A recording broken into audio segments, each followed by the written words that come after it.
नमस्कार दोस्तों, आइए आज के इस वीडियो में हम लोग प्रैक्टिस सेट नंबर 15 को सॉल्व करेंगे। बाकी के सभी प्रैक्टिस सेट जो है आपको प्लेलिस्ट में मिल जाएंगे। तथा ये भी ध्यान दीजिएगा कि एडुटीरिया के भी लगभग सभी प्रैक्टिस सेट हम लोगों ने सॉल्व कर चुका है, तो उसका भी प्लेलिस्ट आपको मिल जाएगा। तो चलिए आज के इस प्रैक्टिस सेट नंबर 15 को हम लोग सॉल्व करते हैं, जिसमें सर्वप्रथम हम लोग जीएस के क्वेश्चन को सॉल्व करेंगे। उसके बाद मैथ और रीजनिंग के बारे में बात करेंगे। और ध्यान रहे कि किसी भी क्वेश्चन के अगर हम डिटेल में जाएंगे तो हम उन्हीं पॉइंट्स की बात करेंगे जो एग्जाम में पूछे गए हैं। तो आप लोग बड़े ही ध्यान से सुनिएगा। चलिए आज का पहला क्वेश्चन डिस्कस करते हैं। यह है कि बाल गंगाधर तिलक ने भारतीय स्वतंत्रता संग्राम के उद्देश्य से कौन सा समाचार पत्र प्रारंभ किया था। तो इन्होंने जो केसरी जो समाचार पत्र है ये भारतीय स्वतंत्रता संग्राम के उद्देश्य से शुरू किया था। इनकी दो पत्रिकाएं आपको पता होगा, केसरी और मराठा। हालांकि केसरी जो है आपको पता होगा मराठा अंग्रेजी भाषा में लिखी गई है, केसरी मराठी भाषा में लिखी गई। तो ये भी पूछ लेता है, तो ये आप याद रखिएगा, केसरी नाम है जो मराठा में है, तथा मराठा पत्रिका इनकी किस में लिखी गई है, अंग्रेजी भाषा में। अब बात करें बाल गंगाधर तिलक के बारे में, तो इनके बारे में आप और भी जानकारी थोड़ी सी ले लीजिएगा कि इन्होंने कभी जो है कांग्रेस की अधिवेशन की अध्यक्षता नहीं की थी। एक बार करने वाले थे 1907 में, तो उसी समय जो है विवाद हो गया था नरम दल गरम दल में। नरम दल वाले चाहते थे रास बिहारी बोस जी को, गरम दल वाले चाहते थे बाल गंगाधर तिलक को। हालांकि रास बिहारी बोस जी को अध्यक्षता दी गई, इसी वजह से नरम दल और गरम दल में अलगाव भी हो गया था। और आप ध्यान दीजिए, आपसे क्वेश्चन पूछता है कि गणेश उत्सव के बारे में पूछता है, गणेश उत्सव और शिवाजी महोत्सव। तो गणेश उत्सव और शिवाजी महोत्सव इन दोनों की शुरुआत जो है बाल गंगाधर तिलक ने ही कराई थी। तो चलिए आगे देखिएगा, इसमें मराठा गदर भी इनकी पत्रिका है। तथा आगे क्वेश्चन नंबर 42 देखिएगा। 42 है कि निम्नलिखित में से किसे भारतीय शांति के जनक के रूप में जाना जाता है। तो ये भी आप लोकमान्य तिलक को ही जाना जाता है, जिनके बारे में हम लोग अभी बात कर रहे थे वही लोकमान्य तिलक, केसरी मराठा गदर पत्रिका वाले तथा अध्यक्षता नहीं करने वाले, ये लोकमान्य तिलक ही। तथा ये क्वेश्चन अक्सर एग्जाम में पूछा गया है कि इन्हें ये किसने कहा था कि भारतीय शांति के जनक। तो इनको जो ये कहा था आपके वेलेंटाइन सिरोल ने। तो ये नाम भी आप याद रखिएगा कि वेलेंटाइन सिरोल ने इन्हें भारतीय शांति का जनक कहा था। अब वेलेंटाइन सिरोल की एक पुस्तक भी पूछी जाती है, तो इसको भी आप ध्यान रखेंगे, जो इंडियन अर्नेस्ट करके है, इंडियन अर्नेस्ट। ये भी एग्जाम में कई बार बना है, तो इतनी बातें आप ध्यान देंगे। चलिए आइए नेक्स्ट क्वेश्चन की ओर बढ़ते हैं। 43 नंबर 43 देखिएगा, यह कि निम्नलिखित में से किसने 1920 ईस्वी के नागपुर के भारतीय राष्ट्रीय कांग्रेस के अधिवेशन में असहयोग आंदोलन के प्रस्ताव को पारित किया था। देखिए ये सबसे डेट याद रखिए, 1920 का नागपुर अधिवेशन। सबसे पहले आपसे पूछेगा इसकी अध्यक्षता किसने की थी, तो इसकी अध्यक्षता आपसे सीवी राघवाचार्य ने की थी, सीवी राघवाचार्य ने। और इसी अधिवेशन जो असहयोग आंदोलन जो है पारित हुआ था। लेकिन इसमें कह रहा है कि असहयोग आंदोलन के प्रस्ताव जो है किसने पारित किया था। इसमें प्रस्ताव की बात कर रहा है, तो आप नाम याद रखेंगे चित्तरंजन दास का, CR दास जिसको हम लोग कहते हैं। इन्होंने असहयोग आंदोलन के प्रस्ताव को प्रस्तावित किया था, अध्यक्षता जो है राघवाचार्य ने किया था। तथा चित्तरंजन दास के बारे में याद रखिएगा कि 1923 में स्वराज पार्टी का गठन मोतीलाल नेहरू और चित्तरंजन दास ने मिलकर किया था। अब ऑप्शन में आप देखिएगा तो आपको एनी बेसेंट दिख रहे होंगे, तो एनी बेसेंट के बारे में याद रखिएगा कि ये पहली महिला है जिन्होंने राष्ट्रीय कांग्रेस की अध्यक्षता 1917 में की थी। क्वेश्चन पूछा जाता, लेकिन जब आपसे पूछे भारतीय महिला तो आप 1925 का कानपुर अधिवेशन याद रखेंगे, सरोजनी नायडू जी ने अध्यक्षता की थी। आइए चौथे ऑप्शन में आपको मदन मोहन मालवीय दिख रहा है। तो मदन मोहन मालवीय के बारे में एक बात तो आप जरूर ध्यान दीजिएगा कि BHU यानी बनारस हिंदू विश्वविद्यालय की स्थापना इन्होंने ही की थी। चलिए 44 नंबर देखिए, ये गणेश उत्सव का प्रारंभ किसने किया था। अभी हम लोग बात भी कर चुके हैं, लोकमान्य तिलक जी के बारे में ध्यान रखिएगा। गणेश उत्सव प्रारंभ, शिवाजी महोत्सव प्रारंभ, भारतीय शांति का जनक, केसरी मराठा पत्रिका वाले, ये सभी जिनको अध्यक्षता कभी नहीं मिली, ये सभी तो लोकमान्य तिलक जी के बारे में ऐसी बातें क्वेश्चन ऐसा पूछा गया है। आइए महात्मा गांधी के बारे में बस आप याद रखिए, इनका पहला सफल सत्याग्रह 1917 का, जब राजकुमार शुक्ल के कहने पर ये चंपारण गए थे। 1918 में इनके दो जो है इनका आंदोलन याद रखिए, पहले अहमदाबाद हुआ था, उसके बाद खेड़ा आपसे क्रम में भी पूछ लेता है। 1919 में रोलेट एक्ट तथा 1920 में इनका असहयोग आंदोलन याद रखिए। 1924 में इन्होंने बेलगांव का अधिवेशन किया, ये याद रखिए। तथा उसके बाद जब आप आएंगे तो आपको ध्यान होगा इन्होंने जो है 1930 में नमक आंदोलन चलाया था, जो कि 12 मार्च से 6 अप्रैल तक चला था। वो आपका साबरमती से डांडी तक। जब वहाँ नमक उठाने के बाद उन्होंने 1930 में ही सविनय अवज्ञा आंदोलन शुरू किया था। तो जो सविनय अवज्ञा आंदोलन शुरू करने की एग्जैक्ट डेट है वो आपकी 6 अप्रैल है, यानी जब उन्होंने नमक आंदोलन या नमक उठाया था वो डांडी पहुँच कर। चलिए नेक्स्ट क्वेश्चन देखिएगा 45 नंबर, ये है कि पूना पैक्ट किनके मध्य हुआ था। तो ये जो पूना पैक्ट है देखिए गांधी अंबेडकर के बीच में हुआ था, जो किसी भी ऑप्शन में नहीं है, तो इसके बारे में आप ध्यान रखेंगे। पूना पैक्ट जो है आपका किसके बीच हुआ था, गांधी और अंबेडकर के बारे में। ऐसा कहा जाता है कि ये यरवदा जेल पुणे में हुआ था, इस वजह से इसे पूना पैक्ट कहते हैं।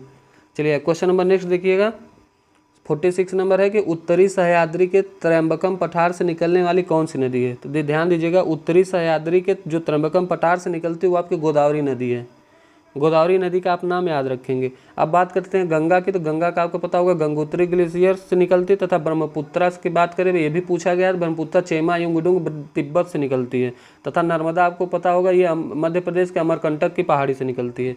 इतनी बातें आप ध्यान देंगे। आइए अब बढ़ते हैं 47 नंबर की तरफ। यह है कि कोयले के किस रूप में अधिकतम प्रतिशत कार्बन पाया जाता है। तो कोयले में देखिए, कोयले में सबसे पहले एंथ्रासाइड आता है आपका, उसके बाद बिटुमिनस आता है, फिर आपका लिग्नाइट आता है, फिर आपका पीट आता है ABLP, जिसमें ध्यान दीजिएगा जो अधिकतम कार्बन है वो आपका एंथ्रासाइड में पाया जाता है। सबसे स्वच्छ कह लीजिए, जैसे कोयले में सबसे स्वच्छ कोयला तो एंथ्रासाइड है। अब बात करें भारत में सबसे ज़्यादा कौन पाया जाता है। हालांकि एंथ्रासाइड में सबसे अधिक जो है कार्बन पाया जाता है, लेकिन भारत में सबसे ज़्यादा आपका बिटुमिनस पाया जाता है। तो ये भी क्वेश्चन पूछा कि भारत में पाया जाने वाला सर्वोत्तम कोयला कौन सा है, तो वो आपका बिटुमिनस है, सर्वाधिक मात्रा में भी, याद रखिए। आइए 48 नंबर देखिएगा, लैगून क्या है। आपको बताना है लैगून क्या है। तो लैगून एक प्रकार की झील होती है, आपको पता होगा लैगून। याद रखिए, ओडिशा की चिल्का झील तथा आंध्र प्रदेश की कोलेरू झील। चिल्का झील के बारे में आप जानते होंगे, ये खारे पानी की झील है चिल्का झील, और आपका एक मैंने कहा कि आंध्र प्रदेश का कोलेरू, ये दोनों लैगून झील हैं। क्वेश्चन नंबर 49 देखिए, ये कि माजुली जो विश्व का सबसे बड़ा नदी द्वीप किस राज्य में स्थित। माजुली द्वीप असम में है। माजुली द्वीप, माजुली असम करके याद रखिएगा। ये ब्रह्मपुत्रा नदी के मध्य में स्थित है। ये असम राज्य में ब्रह्मपुत्रा नदी के मध्य में स्थित। ब्रह्मपुत्रा के बाद में चेमा युंगडुंग तिब्बत से निकलती है। भाई 50 नंबर है कि किसे दक्षिण भारत का मैनचेस्टर कहा जाता है। देखिए इसमें 3 बातें आप ध्यान रखिए। दक्षिण भारत का मैनचेस्टर पूछे तो आप कोयम्बटूर याद रखिएगा, तथा उत्तर भारत का मैनचेस्टर पूछे तो आप कानपुर याद रखिए, लेकिन जब भारत का मैनचेस्टर पूछेगा तो आप अहमदाबाद याद रखिए। ये 3 पॉइंट आप याद रखें। फिर से सुनिएगा, दक्षिण भारत का कोयम्बटूर, उत्तर भारत का कानपुर, तथा भारत का मैनचेस्टर तो आप अहमदाबाद। ये तीनों भी पूछे गए। ये क्वेश्चन नंबर 51 देखिए, यह कि steel authority of India limited यानी सेल के नए अध्यक्ष कौन बने हैं। ये अमरेंदु प्रकाश का नाम आप याद रखेंगे। अमरेंदु प्रकाश, सेल के अध्यक्ष जो है ये आपके अमरेंदु प्रकाश ये बने हैं, ये बात आप मत भूलिएगा। आइए क्वेश्चन नंबर 52 है कि स्क्वैश विश्व कप 2023 का आयोजन कहाँ हुआ था। ये जो है आयोजन, इसका आयोजन भारत में हुआ था, चेन्नई में। चलिए 53 नंबर है कि my life as a comrade, ये निम्नलिखित में था किसका एक संस्मरण। ये के शैलजा जी का एक संस्मरण है, आप ध्यान दीजिए। K Shailaja, my life as a comrade, my life as a comrade. चलिए क्वेश्चन नंबर नेक्स्ट बढ़ते हैं हम लोग 54 की तरफ। जी 54 देखिए कि खेलो इंडिया यूनिवर्सिटी गेम 2023 की पदक तालिका में कौन सा विश्वविद्यालय शीर्ष स्थान पर रहा है। अब बात करें खेलो इंडिया यूनिवर्सिटी, जब भी आपसे यूनिवर्सिटी पूछे तो आप उत्तर प्रदेश लगाइएगा, जो कि तीसरे क्रम का ये खेल था। आपसे पूछता है खेलो इंडिया यूथ गेम, यूथ पूछे तो आप मध्य प्रदेश लगाइएगा, जो 5वें नंबर का गेम था। तथा इसमें कह रहा है कि खेलो इंडिया यूनिवर्सिटी में पदक तालिका में कौन सर्वप्रथम आया, तो ये आपका पंजाब विश्वविद्यालय है। ध्यान दीजिएगा, पंजाब विश्वविद्यालय यूनिवर्सिटी गेम में पहले स्थान पर है, लेकिन जब आपसे यूथ वाला पूछता है तो उसमें महाराष्ट्र पहले स्थान पर आया था। ये 2 बातें आप ध्यान देंगे। आइए 55 नंबर ये है कि केंद्रीय जांच ब्यूरो ने बाल यौन शोषण सामग्री के प्रसार और साझा करने के खिलाफ किस नाम से एक राष्ट्रव्यापी अभियान शुरू किया था। बाल यौन शोषण सामग्री के प्रसार, बाल यौन शोषण सामग्री संबंधित आप एक नाम जरूर याद रखेंगे। ये CBI यानी CBI द्वारा शुरू किया गया था, तथा ऑपरेशन मेघ चक्र के द्वारा जो है ये अभियान फैलाया गया था। चलिए 56 नंबर देखिए, लगातार तीसरी बार ICC महिला T20 क्रिकेट विश्व कप 2023 का खिताब किस टीम ने जीता है।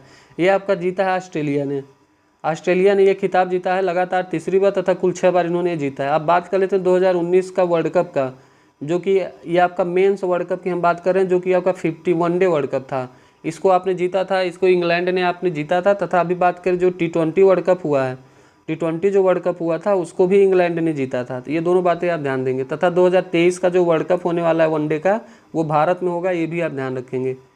आइए 57 नंबर देखिए, कह रहा कृत्रिम पैरों से दुनिया की सबसे ऊंची पर्वत चोटी माउंट एवरेस्ट पर पहुंचने वाले दुनिया के पहले व्यक्ति कौन बने हैं। ये हरि बुधमागर। देखिए इनके नाम में ही हरि हैं, जिसके नाम में हरि हो तो कोई काम वो असंभव उनके लिए नहीं होता। बताइए, उनके पैर नहीं, कृत्रिम पैर थे, फिर भी उन्होंने जो है क्या किया कि एवरेस्ट चोटी को चढ़ दिया। तथा हरि बुधमागर नेपाल के हैं, ये भी आप ध्यान दीजिएगा। अब नेपाल के ही कामी रीता शेरपा के बारे में आपको पता होगा, जिन्होंने 26वीं बार जो है अभी हाल ही में माउंट एवरेस्ट फतह किया था, जो भी सबसे ज़्यादा नंबर में है। चलिए 58 नंबर देखिए, प्रवासी भारतीय सम्मान 2023 से किसे सम्मानित किया गया है। ये जो प्रवासी भारतीय सम्मान 2023 है, इसे राज सुब्रमण्यम नाम आप याद रखिएगा, इस नाम से इन्हें जो है सम्मानित किया गया, राज सुब्रमण्यम को सम्मानित किया गया।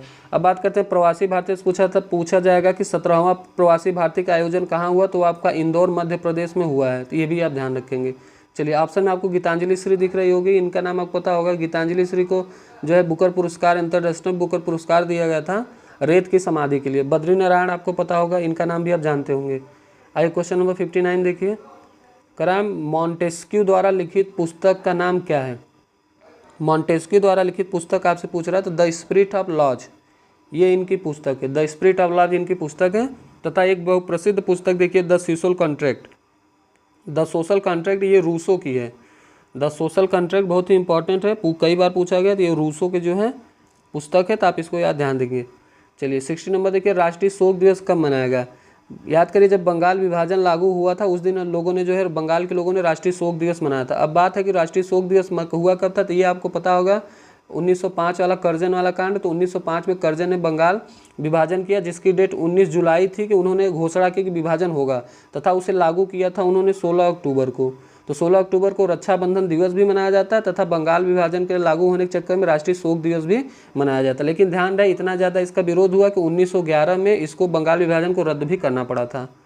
आइए क्वेश्चन नंबर 61 देखिए, ये है कि सारनाथ स्तंभ का निर्माण कराया था। सारनाथ स्तंभ आपसे पूछ रहा है, तो आप अशोक का नाम ध्यान रखिएगा, अशोक ने जो है सारनाथ स्तंभ का निर्माण कराया था। अब बात करें उस प्राचीन बिहार की, तो बिहार में सबसे पहले आपका ध्यान रखिएगा हर्यक वंश आया था, जिसकी स्थापना बिंबिसार ने की थी। बिंबिसार ने हर्यक वंश की स्थापना की थी, तो ये आप ध्यान रखेंगे बिंबिसार, न कि बिंदुसार। अभी इनमें अंतर क्या आप ध्यान से सुनिएगा, एक बार फिर से आप ध्यान से देख लीजिएगा। सबसे पहले जो प्राचीन बिहार में आया था वो आपका हर्यक वंश आया था, जिसकी स्थापना बिंबिसार ने की थी। बिंबिसार का ही पुत्र अजातशत्रु था, जिसने पहला बौद्ध संगीति भी कराई थी। अब बौद्ध अजातशत्रु का पुत्र आपका उदयन आया था, पता होगा उदयन। इसके बाद जब हर्यक वंश शुरू हो गया था दोस्तों, उसके बाद शिशुनाग वंश आया था। शिशुनाग वंश जिसकी स्थापना जो है शिशुनाग ने की थी। शिशुनाग के बाद आपका नंद वंश आया था, और नंद वंश का जो महापद्मनंद ने स्थापना की थी, तथा इसका ही अंतिम शासक था घनानंद, जिसको चंद्रगुप्त मौर्य ने मार के आपका मौर्य साम्राज्य का स्थापना की थी। अब मौर्य साम्राज्य की अगर बात करेंगे तो मौर्य साम्राज्य में आप ध्यान दीजिएगा, मौर्य साम्राज्य में चंद्रगुप्त मौर्य ने उसकी स्थापना की, तथा इसका पुत्र जो है वो था आपका बिंदुसार। अब देखिए बिंदुसार अलग है और बिंबिसार अलग है, तो बिंदुसार था और बिंदुसार का जब पुत्र होगा वो आपका अशोक था। तो इतनी बातें आप ध्यान रखेंगे। चंद्रगुप्त मौर्य ने स्थापना की, बिंदुसार उसका पुत्र था, बिंदुसार का पुत्र था अशोक। तो इसमें कह रहा है सारनाथ स्तंभ का निर्माण, सारनाथ स्तंभ का जो निर्माण है वो अशोक ने कराया था। अब ध्यान देखिए गौतम बुद्ध का 563 ईस्वी में जो है नेपाल की तराई में इनका जन्म हुआ था, तथा इनकी मृत्यु के आपके बाद में बात करते हैं तो कुशीनगर में इनकी 483 मृत्यु भी हुई थी, लगभग 80 वर्ष की अवस्था में। तो ये भी आप ध्यान रखेंगे। आइए 62 नंबर देखिए, करा चार्ल्स विल्किंसन का भागवत गीता का अंग्रेजी संस्करण पहले किस वर्ष में प्रकाशित किया गया था। ये चार्ल्स विल्किंसन का आपसे पूछ रहा है, तो इस क्वेश्चन को 1785 आप याद रखिए। ये देखिए ऑप्शन नंबर सी में 1785 में चार्ल्स विल्किंसन का भगवत गीता का ये पहले वर्ष में इंपॉर्टेंट क्वेश्चन है, क्योंकि ये भगवत गीता के बारे में है। अब आइए राजा राम मोहन राय द्वारा स्थापित प्रथम संस्था आपसे पूछ रहा है, तो जो सर्वप्रथम संस्था थी राजा राम मोहन ने स्थापित की थी वो थी आपकी आत्मीय सभा।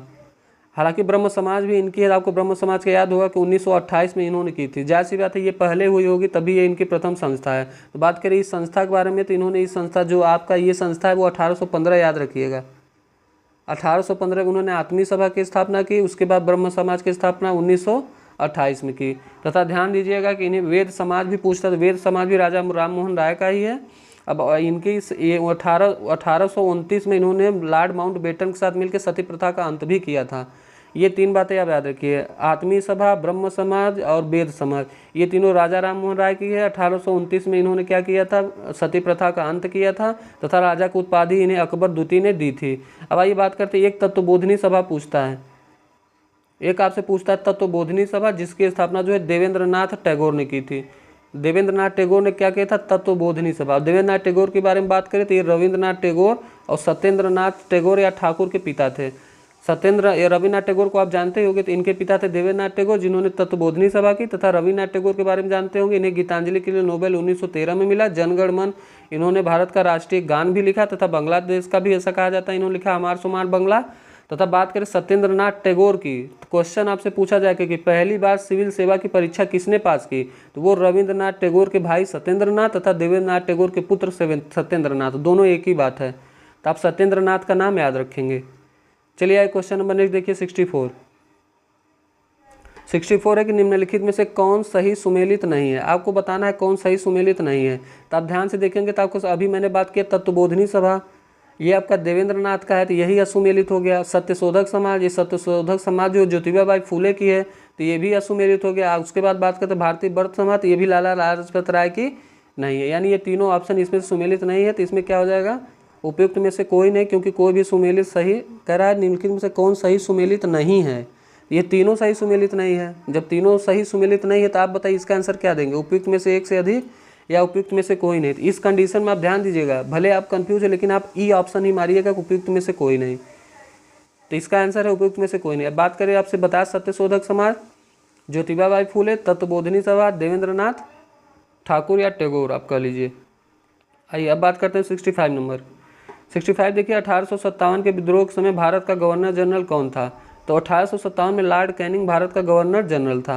अब देखिए लॉर्ड कैनिंग और कर्जन में आपको हमेशा डाउट होता, तो मैंने आपसे बताया जन जन ने किस विभाजन को लेकर जो जन जन ने आक्रोश दिखाया था, तो वो था आपका बंगाल विभाजन। तो बंगाल विभाजन के समय कौन सा जो है गवर्नर जनरल या वायसराय, तो वो आपका कौन था उस समय, कर्जन था। कौन था, कर्जन। यानी कर्जन के समय जो है जन जन ने आक्रोश करके बंगाल विभाजन को रोका। तो आप कर्जन याद रखिएगा, वो आपका कौन सा डेट याद रखेंगे, 1905। जब आप कर्जन याद रहेगा जन जन करके, तो आप 1857 की क्रांति लॉर्ड कैनिंग को याद रखेंगे। याद रखिए 1857 की क्रांति को सिपाही विद्रोह भी कहा जाता है, तथा मंगल पांडे का भी नाम याद होगा। क्वेश्चन पूछता है सबसे पहले ये जो है विद्रोह कहाँ से शुरू हुआ, तो वो आप मेरठ से शुरू हुआ था, मेरठ में सिपाहियों द्वारा, इसीलिए इसे ये कहा जाता है। अब लॉर्ड डलहौजी के बारे में ध्यान दीजिएगा, व्यवगत की नीति लॉर्ड डलहौजी, पहली बार ट्रेन चली लॉर्ड डलहौजी के समय, इतनी बातें आप ध्यान रखेंगे। आइए क्वेश्चन नंबर 66 देखिए, यह है कि किस अभिलेख में अशोक का नाम उल्लिखित है। नाम उल्लिखित है मास्की और गुर्जरा, आप जानते होंगे मास्क और गुर्जरा। मास्क और गुर्जरा जो अभिलेख, यानी मास्क नहीं लगाओगे तो गुजर जाओगे तो लोग शोक मनाएंगे। शोक से अशोक याद रखिए, मास्की से मास्क से मास्की तथा गुजरने से गुर्जरा, इसमें अशोक का जो है नाम उल्लिखित है। ये किसी भी ऑप्शन में नहीं है, तो ये ऑप्शन ही इसका सही आंसर है। आइए 67 नंबर देखिए, कह रहा है एशिया और अफ्रीका को क्या पृथक करती है। तो देखिए इसमें दो क्वेश्चन आपसे पूछे जाएंगे, एशिया अफ्रीका को पृथक करना पूछ लिया जाएगा, या फिर सुएज नहर को सुएज नहर जो है भूमध्य सागर को लाल सागर से जोड़ती है, ये पूछ लिया जाएगा। अब देखिए एशिया को अफ्रीका को पृथक करने वाली नदी भी आपकी सुएज नहर है, तथा क्या कहते हैं लाल सागर को भूमध्य, क्या है सुएज नहर जो है वो भूमध्य सागर को लाल सागर से जोड़ती है। ध्यान दीजिए भूमध्य सागर को लाल सागर से जोड़ने वाली भी सुएज नहर है, तथा एशिया अफ्रीका को पृथक करने वाली भी सुएज नहर है। तो इतनी बात आप इसमें दोनों को ध्यान दीजिएगा, सुएज नहर और आपका क्या देखेंगे, एशिया और अफ्रीका को अलग। चलिए 68 नंबर देखिए, यह भारत में काफ़ी का अधिकतम उत्पादन करने वाला राज्य कौन सा। क से काफ़ी, क से कर्नाटक। कर्नाटक जो है सबसे ज़्यादा उत्पादन है, तथा देश में बात करें तो ब्राज़ील में सबसे ज़्यादा काफ़ी, जिसे कहवा भी कहते हैं, तथा वहाँ जो है काफ़ी के बगानों को फेजेंडा कहा जाता है। तो आप कर्नाटक इसका सही आंसर याद रखेंगे। चलिए क्वेश्चन नंबर 69 देखिए, 69 है कि निम्नलिखित में से किस क्षेत्र में मध्य रात्रि सूर्य को देखा जा सकता है। ये आपका आर्कटिक और अंटार्कटिक क्षेत्र में जो है मध्य रात्रि के सूर्य को देखा जा सकता है। इसमें कुछ क्वेश्चन पूछता है। पहला आप ध्यान रखिए, कहता है कि डूबते सूर्य का देश कौन सा है, तो आप याद रखिएगा वो ब्रिटेन है, डूबते सूर्य का देश। उगते सूर्य का देश आपसे पूछता है तो वो जापान है, तथा मध्य रात्रि के सूर्य का देश कहा जाता है वो आपको नॉर्वे को कहा जाता है। अब फिर से सुनिएगा, डूबते सूर्य का देश, डूबना यानी ब्रिटेन में डूबता, तथा जापान में उभरता। अब बात करें आपका नॉर्वे में क्या है, यहाँ मध्य रात्रि के सूर्य का देश इसको कहा जाता है। चलिए क्वेश्चन नंबर 20 देखिए, कह रहा भारत में सबसे पुरानी नदी घाटी परियोजना कौन सी है। जब बात करें सबसे पुरानी नदी घाटी परियोजना की, तो आप दामोदर घाटी नदी घाटी परियोजना का नाम याद रखेंगे। दामोदर नदी घाटी बहुउद्देशीय परियोजना ये भारत की सबसे पुरानी है, ये 1948 में शुरू हुई थी, ये भी आप ध्यान रखेंगे। अब दामोदर की आप बात करेंगे, दामोदर अब नदी घाटी कहाँ पे, तो आप बताइए। आप देखिए एक ऑप्शन है इसमें हीराकुंड, हीराकुंड के बारे में याद रखेंगे। जो हीराकुंड है ये आपका महानदी के ऊपर बनाया गया है, ये विश्व का सबसे लंबा नदी बांध है। महानदी हीराकुंड जो है विश्व का सबसे लंबा है, ध्यान दीजिएगा, लंबा महानदी बांध जो है वो आपका हीराकुंड है।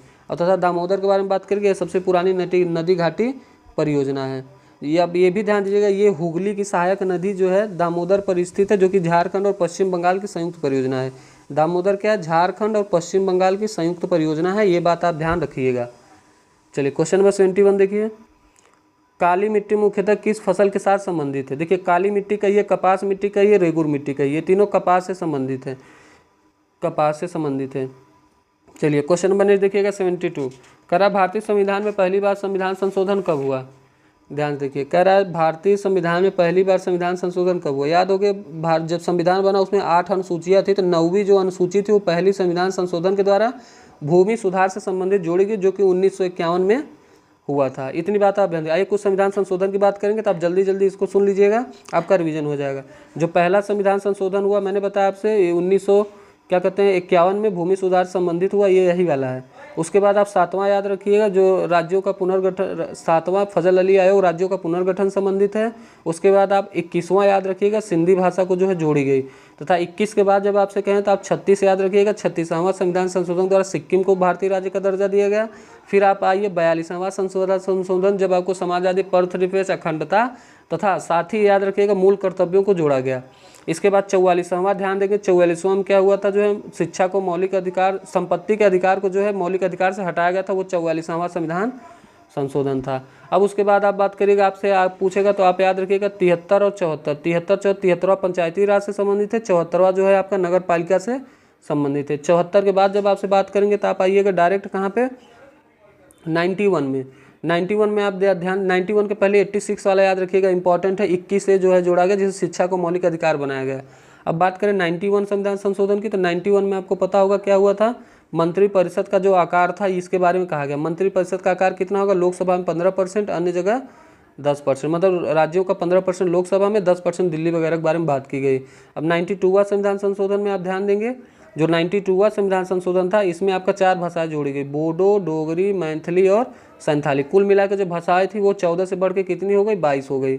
अब 92, इसके बाद आप 100 याद रखिए। 100 में आप 3 बीघा कॉरिडोर भारत और बांग्लादेश के बीच याद रखेंगे। 101 में आप जीएसटी याद रखेंगे, तथा 102 में आप ओबीसी याद रखेंगे। 103 में आप क्या याद रखेंगे, ईडब्ल्यूएस। तो इतने संविधान संशोधन आप ध्यान रखिएगा। आइए क्वेश्चन नंबर 72 देखिए, यह कि भारतीय संविधान पहली बार संशोधन, ये हो गया आपका बी। 73 की ओर हम लोग बढ़ेंगे। करा गीत जन गण मन को भारत के राष्ट्रगान के रूप में किस वर्ष स्वीकृत किया गया था। ये जो जन गण मन है माने राष्ट्रगान और राष्ट्रगीत दोनों जो है 24 जनवरी 1950 को किए गए थे। अब जब बात करें राष्ट्रगान की, तो ये पहली बार 1911 में गाया गया था, रविन्द्रनाथ टैगोर जी ने इसको लिखा है। तथा बात करें राष्ट्रगीत की, तो वो 1896 में पहली बार गाया गया था। राष्ट्रगीत 96 में, गान 11 में। चलिए 74 है कि किस जनगणना के आधार पर राज्यों को इस समय संसद में सीटें दी गई हैं। ऐसी कौन सी जनगणना थी कि राज्यों को इस समय संसद में सीटें दी गई हैं, उसी जनगणना को आपको बताना थी। ये 1971 का जनगणना था, जिसके तहत राज्यों को जो है संसद में सीटें दी गई। अगला है कि भारत के राष्ट्रपति पद के चुनाव लड़ने वाले उम्मीदवार की न्यूनतम आयु, वो आपकी 35 वर्ष से आप ध्यान देंगे। चलिए 76 नंबर देखिए, भारत के संविधान में संवैधानिक उपचार का अधिकार निम्नलिखित में से किस अनुच्छेद में दिया गया। संवैधानिक उपचारों का अधिकार ये जो है 32 में दिया गया, 32, जिसको भीमराव अंबेडकर जी ने संविधान की आत्मा भी कहा है। चलिए 77 है कि नाबार्ड की स्थापना कब हुई थी। नाबार्ड की स्थापना जो है आपका 1982 में हुई थी। नाबार्ड की स्थापना आप याद रखिएगा 1982 में हुई थी। शिरोमन समिति भी आपसे पूछा जाता है, उन्हीं के सिफारिश पे। क्वेश्चन नंबर 78 देखिए, जीएनपी सकल राष्ट्रीय उत्पाद तथा शुद्ध राष्ट्रीय उत्पाद के बीच अंतर किसके बराबर होता है। ये अंतर आपका उपयुक्त में से कोई नहीं है, इसलिए कोई नहीं कि वो मूल्यह्रास के बराबर होता है। किसी भी ऑप्शन में मूल्यह्रास नहीं दिया गया है, यानी जीएनपी शुद्ध राष्ट्रीय उत्पाद के बीच अंतर जो है वो मूल्यह्रास के बराबर होता है। 79 नंबर देखिए, कह रहा विश्व नगरी मेगालोपोलिस शब्द का प्रयोग पहली बार किसने किया था। ये मेगालोपोलिस शब्द का पहली बार, ये जीन गोटमैन का नाम आप याद रखेंगे, इन्होंने जो है विश्व नगरी का पहली बार प्रयोग किया। राष्ट्रीय सांख्यिकी दिवस कब मनाया जाता है, तो 29 जून को याद रखेंगे। राष्ट्रीय सांख्यिकी दिवस जो किसी ऑप्शन नहीं है, 29 जून याद रखेंगे, जो महालनोबिस के जन्म दिवस के रूप में सांख्यिकी दिवस मनाया जाता है। द्वितीय जो पंचवर्षीय योजना थी वो महालनोबिस के द्वारा शुरू गई थी, जिसमें राउरकेला, भिलाई और दुर्गापुरा 3 जो इस्पात संयंत्र बनाए गए थे। आपसे पूछता राज भीरू डूबे वाली टिक याद होगी। राज से हो गया राउरकेला जर्मनी की सहायता से, भीरू से हो गया भिलाई रूस की सहायता से, दुबे से हो गया दुर्गापुरा ब्रिटेन की सहायता से। ये 3 इस्पात संयंत्र बनाए गए थे जो कि दूसरी पंचवर्षीय योजना में थे। चलिए 81 नंबर देखिए, विश्व व्यापार संगठन WTO की स्थापना कब हुई थी। WTO की स्थापना हुई थी 1 जनवरी 1995 में, और नागोजी ओंकाजा-इवेला इसकी वर्तमान में अध्यक्ष कह लीजिए आप हैं, तथा ये इसका मुख्यालय जिनेवा में है, आप ये भी याद रखें। WTO का मुख्यालय जिनेवा, साथ ही WHO का भी जिनेवा में, ILO का भी जिनेवा में है। नेक्स्ट क्वेश्चन नंबर 82 देखिएगा, करा नादिर शाह ने कब भारत पर हमला किया था। नादिर शाह ने कब भारत पर हमला किया था और दिल्ली में लूटपाट की थी? तो नादिर शाह के बारे में ये क्वेश्चन है, तो ये आप डेट याद रखिएगा 1739 का, जो कि ऑप्शन नंबर ए में है। इस समय इन्होंने किया था। नादिर शाह को ईरान का नेपोलियन भी कहा जाता है, ईरान का नेपोलियन नादिर शाह। चलिए 83 नंबर देखिए, भारतीय राष्ट्रीय कांग्रेस के पहले मुस्लिम अध्यक्ष कौन थे? जो पहले मुस्लिम अध्यक्ष थे आपके बदरुद्दीन तैयब जी थे, बदरुद्दीन तैयब जी। तथा साथ में ध्यान रहे कि जो बदरुद्दीन तैयब जी थे वो तीसरे अधिवेशन, यानी कि जो पहला 85 में हुआ, जिसमें आपके कौन थे? व्योमेश चंद्र बनर्जी जी थे। 86 में दादा भाई नौरोजी थे। उसके बाद आता है 87, जिसमें बदरुद्दीन जी तैयब जी पहले मुस्लिम जी थे जिन्होंने अध्यक्षता की थी। आइए नेक्स्ट क्वेश्चन की ओर हम बढ़ते हैं। चलिए दादा भाई नौरोजी के बारे में याद रखिएगा, इन्होंने 3 बार जो है अध्यक्षता की है। 84 है कि कौन सा शहर स्वर्णिम चतुर्भुज राजमार्ग नेटवर्क का हिस्सा नहीं है? कौन सा शहर है आपको बताना है, याद रखिएगा हैदराबाद इसका हिस्सा नहीं है। हैदराबाद स्वर्णिम चतुर्भुज राजमार्ग नेटवर्क का हिस्सा नहीं है। और इसके बारे में बात करें तो यार ध्यान दीजिएगा, 1999 में इसकी घोषणा की गई कि बनेगा। 2001 में इसको कार्य करना इसका प्रारंभ हुआ और 2012 में जो है स्वर्णिम चतुर्भुज बन के तैयार हुआ। चलिए 85 नंबर देखिए, राज्य आपदा प्रबंधन प्राधिकरण का पदेन मुख्य कार्यकारी अधिकारी कौन होता है? ये आपके होते हैं मुख्य सचिव, राज्य आपदा प्रबंधन प्राधिकरण। 86 बिहार की आय में सर्वाधिक योगदान किसका होता है? तो जो बिहार की आय है उसमें सर्वाधिक योगदान जो है वो आपका सेवा क्षेत्र का है। ध्यान दीजिएगा, बिहार की आय में सर्वाधिक योगदान सेवा क्षेत्र का है, न कि कृषि का है। अब बात पूछे भारत में आय का सर्वाधिक क्षेत्र, तो भारत में आय का सर्वाधिक क्षेत्र वो भी आपका सेवा क्षेत्र से ही है। बिहार हो चाहे भारत, दोनों में सेवा क्षेत्र। और सेवा क्षेत्र के में आप ध्यान दीजिएगा, ये तृतीय क्षेत्र में आता है। प्राथमिक द्वितीयक तृतीयक में तृतीय क्षेत्र में सेवा क्षेत्र आता है। क्वेश्चन नंबर 87 देखिए, बिहार की अर्थव्यवस्था के प्राथमिक क्षेत्र का मुख्य अंग कौन है? अर्थव्यवस्था के प्राथमिक क्षेत्र का मुख्य अंग जो है वो आपका कौन सा है? कृषि है। यहाँ पे देखिए, बिहार की अर्थव्यवस्था के प्राथमिक क्षेत्र का मुख्य अंग पूछ रहा है। ऊपर वाले क्वेश्चन में आप ध्यान दीजिएगा क्या पूछा था? आय में सर्वाधिक योगदान। तो ये आप अंतर दोनों में देखिएगा, आय में सेवा क्षेत्र का है तथा अर्थव्यवस्था में जो है आपका कृषि का है। 88 नंबर देखिए, निम्नांकित में बिहार में किस जिले की प्रति व्यक्ति आय सर्वाधिक है? तो बिहार में जो है जिस जिले की प्रति व्यक्ति आय सर्वाधिक है वो आपका बी नंबर याद रखिए, यानी पटना का। पटना वहाँ की राजधानी भी है, याद रखिएगा, तथा इस यहाँ प्रति व्यक्ति आय भी सर्वाधिक है। आइए 89 नंबर है कि संगीत नाटक अकादमी पुरस्कार की स्थापना निम्नलिखित में से किस वर्ष में की गई थी? ये जो संगीत नाटक अकादमी थी ये 1952। 52 गज का दामन पहन के मटक के चलूंगी, ये गाना भी आप ऐसे याद रखिएगा, वो भी संगीत नाटक से संबंधित है। 52 गज का दामन पहन के मटक के चलूंगी, तो उससे आप जो है 1952 जो है ईयर याद रखिएगा। 52 गज का दामन 1952 संगीत नाटक अकादमी की पुरस्कार की स्थापना की गई थी। ध्यान दीजिएगा, ये पुरस्कार की बात कर रहा है, संगीत नाटक अकादमी पुरस्कार। तो ये आप 1952 का डेट याद रखेंगे। चलिए 90 नंबर देखिए, उस्ताद बिस्मिल्लाह खां निम्नलिखित में से कौन सा वाद्य यंत्र बजाने के लिए मशहूर थे? जो उस्ताद बिस्मिल्लाह खां थे वो आपका शहनाई बजाने में मशहूर था। रविशंकर का नाम याद रखिएगा, जो बहुत ही इंपॉर्टेंट है, पंडित रविशंकर, जिन्हें 1999 में भारत रत्न भी दिया गया। वो सितार बजाते थे, रविशंकर सितार बजाते थे। 1999 में इन्हें भारत रत्न दिया गया। अब तब उसके बाद उस्ताद बिस्मिल्लाह खां जो शहनाई बजाते थे इनको भी भारत रत्न दिया गया था, जो कि आपका 2001 में दिया गया था। रविशंकर को पहले दिया गया, उस्ताद जी को बाद में दिया गया। आइए 91 नंबर देखिए, करा कि एक गोलाकार दर्पण और पतली गोलाकार लेंस प्रत्येक में -20 सेंटीमीटर की फोकल लंबाई। जब भी फोकस माइनस में हो गया इसका मतलब आप समझ गए होंगे। लेकिन आगे देखते हैं, ऐसे परिदृश्य में निम्नलिखित में से कौन सा सत्य होने की संभावना है? तो देखिए, जब -20 सेंटीमीटर इसकी फोकस हो जाएगी तो इसमें ऑप्शन ई देखिएगा, इनमें से कोई नहीं, क्योंकि जब -20 फोकस हो जाएगी तो वो आपको पता होगा कि क्या हो जाएगा, दोनों अवतल हो जाएंगे। क्या हो जाएंगे? दोनों अवतल हैं जिसमें कि फोकस जो है माइनस हो। किसी ऑप्शन देखिए दोनों अवतल नहीं है, ध्यान से देख लीजिएगा। दोनों उत्तल दिया गया लेकिन दोनों अवतल किसी ऑप्शन में नहीं, तो इसका सही आंसर होगा दोनों अवतल। इस वजह से इसका आंसर जो है ई है। 92 नंबर देखिएगा, कह रहा है निम्न में से कौन सा जानवरों का सबसे बड़ा समूह है? तो आर्थ्रोपोडा ये जानवरों का सबसे बड़ा समूह होता है।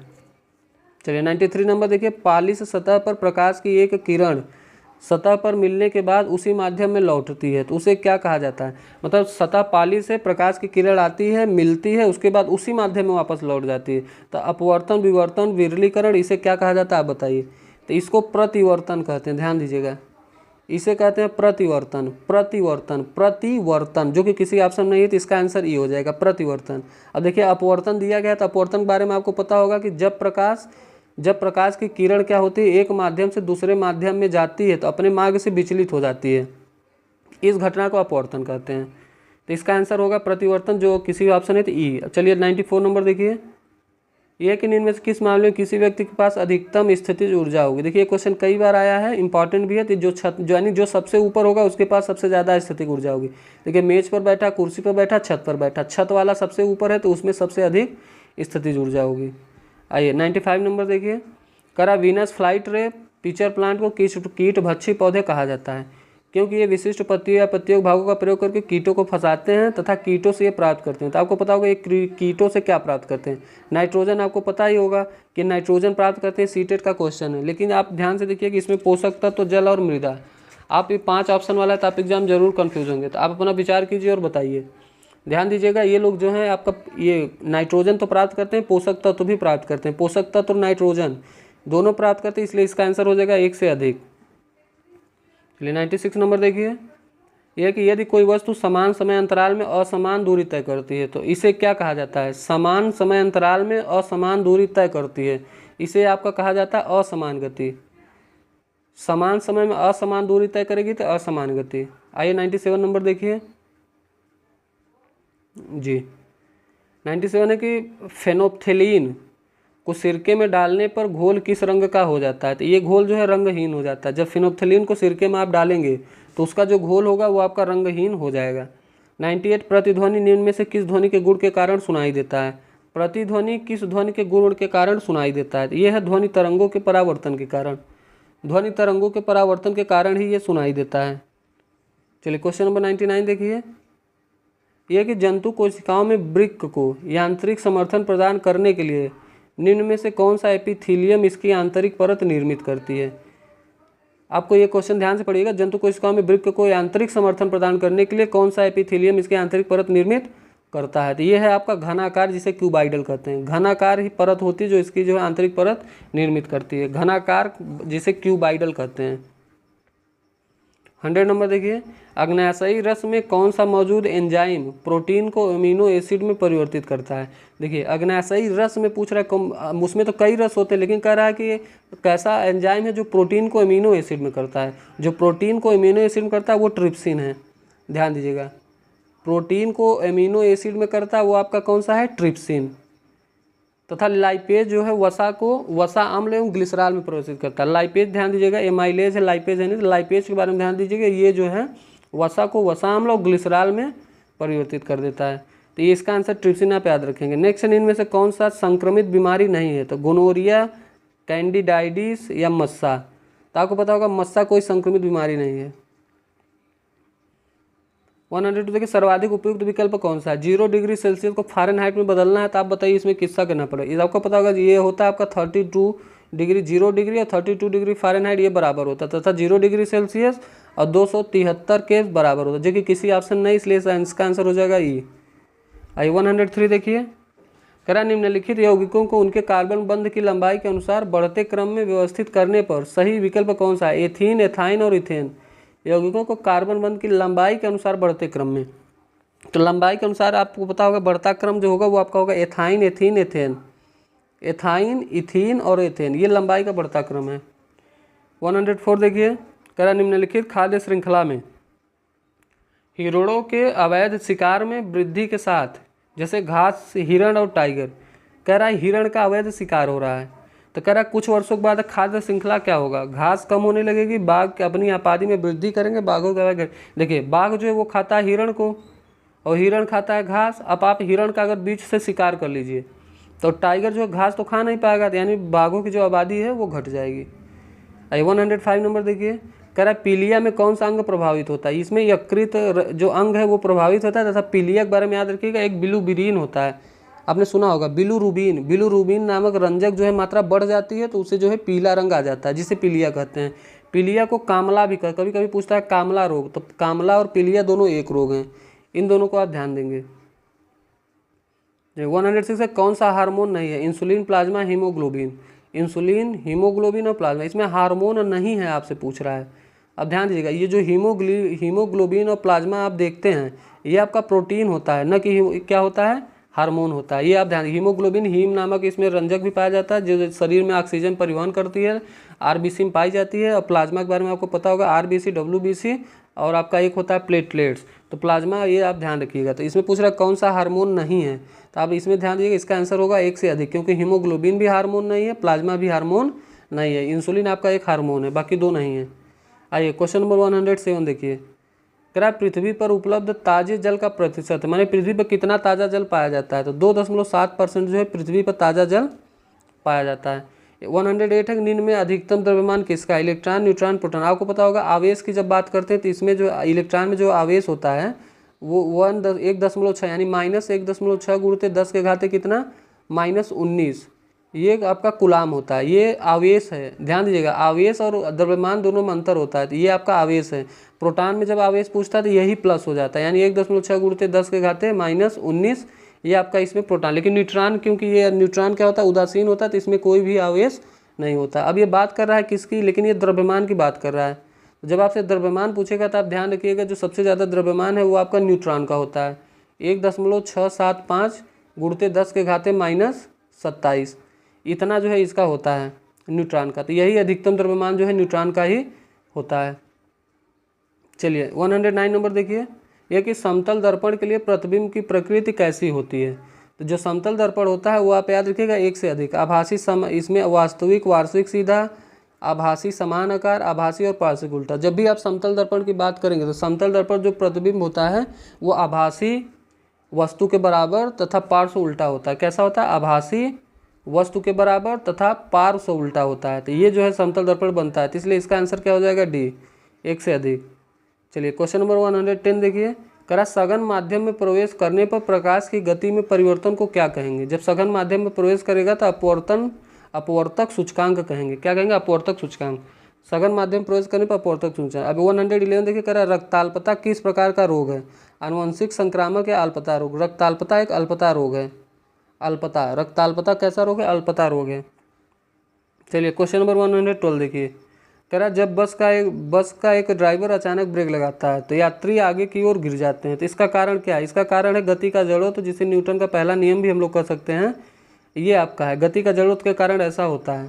तथा जब भी आप पूछे याद रखिएगा, जड़त्व का कोई मात्रक और बीमा नहीं होता, और जड़त्व जो है वो आपका द्रव्यमान पर निर्भर करता है। तथा क्वेश्चन पूछता है गति के जड़त्व के और भी उदाहरण बताइए। ये तो पहला उदाहरण आप मान लीजिए कि बस का ड्राइवर ब्रेक लगाया तो आगे चला गया। दूसरा याद रखिएगा कि क्या करना पड़ता है कि जब चलती गाड़ी से आप कूदेंगे या उतरेंगे तो गाड़ी की दिशा में कुछ दूर आपको चलना पड़ता है, तो ये भी जो है जड़त्व का ही नियम है। अगला है कि लंबी कूद लगाने के लिए जो है पहले दौड़ना पड़ता है, एक जगह से आप लंबी कूद नहीं लगा सकते। जब आप दौड़ते दौड़ते आएंगे, माहौल बना रहेगा, तब जाके थोड़ी दूर आप आगे कूदेंगे। चलिए क्वेश्चन नंबर 113 देखिए, ये कहता है कि निम्नलिखित में से कौन सा ऊर्जा का पारंपरिक स्रोत नहीं है। देखिए एक होता है पारंपरिक, होता है अपारंपरिक, तो आप दोनों में आप अंतर ध्यान दीजिएगा। पारंपरिक स्रोत जैसे कि पवन चक्की की बात करेंगे तो ये पारंपरिक स्रोत नहीं है, पवन चक्की पारंपरिक स्रोत नहीं है। कोयला और प्राकृतिक गैस जो मतलब खत्म हो जाए वो पारंपरिक है, जो खत्म ना हो वो अपारंपरिक। जैसे पवन चक्की, सौर ऊर्जा, आपका जो कहते हैं ज्वारीय ऊर्जा, ये सब आपको ध्यान होगा। जैसे सौर ऊर्जा, पवन ऊर्जा, ज्वारीय ऊर्जा, ये सब अपारंपरिक हैं। क्या हैं, अपारंपरिक, मतलब जो कभी ख़त्म नहीं होंगे। पारंपरिक में वो आता है जो ख़त्म हो जाए, जैसे पेट्रोलियम, कोयला, प्राकृतिक गैस, ये सभी खत्म हो सकते हैं। आई 114 देखिए, निम्नलिखित में से कौन सा प्राणी जगत के मोलस्का संघ का एक उदाहरण है। तो प्राणी जगत के मोलस्का संघ में ऑक्टोपस आता है, आप इसको ध्यान दीजिएगा। अगला है मानव के आहार नाल में विली कहाँ पाई जाती है। विली, ये आहार नाल में विली की बात करता है तो ये आपका छोटी आंत में पाई जाती है, जो कि किसी भी ऑप्शन में नहीं है, यानी इसका आंसर होगा उपयुक्त में से कोई नहीं। तथा लंबाई छोटी आंत की 6 मीटर होती है, वो भी आप ध्यान दीजिएगा। चलिए नींद की बीमारी के लिए निम्नलिखित में से कौन सा जीव जिम्मेदार है। तो नींद की बीमारी देखिए, इसमें जो है पूछा जाता है नींद की बीमारी, तो उसके लिए तो प्रोटोजोआ है। इसके लिए एक ट्रिक भी है कि प्रोटोजोआ पीकर पापा काम पे सोते हैं।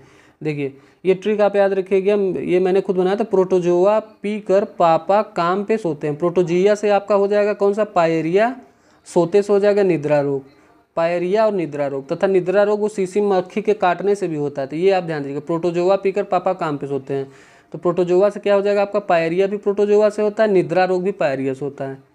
आइए नेक्स्ट क्वेश्चन 117 देखिए कि प्राकृतिक स्रोत अम्ल का निम्नलिखित में से कौन सा युग्म सही सुमेलित है। प्राकृतिक स्रोत अम्ल का निम्नलिखित में से कौन सा युग्म सही सुमेलित है आपको बताना है। तो देखिएगा, संतरा को कह रहा है साइट्रिक अम्ल, सिरका एसिटिक अम्ल तथा दही लैक्टिक अम्ल। एक से अधिक या एक से अधिक नहीं, तो देखिए इनमें से एक से अधिक होगा, क्योंकि आपका देखिएगा जो सिरका है वो आपका एसिटिक अम्ल सही सुमेलित है, दही में लैक्टिक अम्ल ये भी सही सुमेलित है। संतरा देखिए, संतरा में साइट्रिक अम्ल, नींबू में सिट्रिक अम्ल ऐसे पाया जाता था। साथ ही आप याद रखिएगा जो टार्टरिक अम्ल है वो आपका इमली में पाया जाता है, चींटी के डंक में फार्मिक अम्ल पाया जाता है, टमाटर में ऑक्जेलिक अम्ल पाया जाता है। इतनी बातें आप ध्यान देंगे। चलिए 118 देखिए, करा कंटीली झाड़ियाँ किन क्षेत्रों में पाई जाती हैं। ये जो कटीली झाड़ियाँ ये शुष्क रेगिस्तानी क्षेत्रों में पाई जाती हैं। कटीली झाड़ियाँ किन क्षेत्रों में पाई जाती हैं, तो ये शुष्क रेगिस्तानी क्षेत्रों में पाई जाती हैं। 119 में कौन सी केवल रबी की फसल है। रबी की फसल में आप बात करें तो अक्टूबर नवंबर में उसकी बुआई होती है। देखिए गेहूं, ज्वार आपका नहीं होता, जौ और चना, ये जौ और जो चना है ये आपका रबी की फसल है। अब बात करेंगे कुछ रबी की फसल में, आप ध्यान दीजिएगा, बहुत इंपॉर्टेंट है, पूछा जाता है। तो इसमें अगर आपको याद है तो ठीक है, नहीं याद हो तो आप अभी इसको जो है ध्यान से सुन के याद करिए। आपसे बात करें गेहूँ की, आपसे बात करें जौ की, मटर की, चना की, सरसों की। गेहूँ जौ मटर चना, गेहूं जौ मटर चना, गेहूं जौ मटर चना रबी की फसल है। अब ध्यान दीजिएगा, जब आपसे खरीफ की फसल पूछेगा तो खरीफ की फसल में आप याद रखेंगे क्या क्या, चावल, मक्का, ज्वार, बाजरा, तूर, मूंग, उड़द, कपास, जूट, मूंगफली, सोयाबीन, ये सभी खरीफ फसल है। जिसमें मुख्य तौर से आप सोयाबीन याद रखिए, मूंगफली याद रखिए, कपास याद रखिए, जूट याद रखिए। ये चारों जो है पूछे गए हैं, तो आप याद रखिए। बाकी आप खुद ही करेक्ट लेंगे कि चावल, मक्का, ज्वार, इस बाजरा ये सब खरीफ है, तो आप ध्यान इसमें दीजिएगा। चलिए क्वेश्चन नंबर लास्ट देखते हैं 120। ये कह रहा है निम्नलिखित में से कौन सा सही सुमेलित नहीं है। देखिए संतरे में पाया जाने वाला साइट्रिक अम्ल, टमाटर में फार्मिक, ये गलत हो गया क्योंकि टमाटर में ऑक्जेलिक पाया जाता है।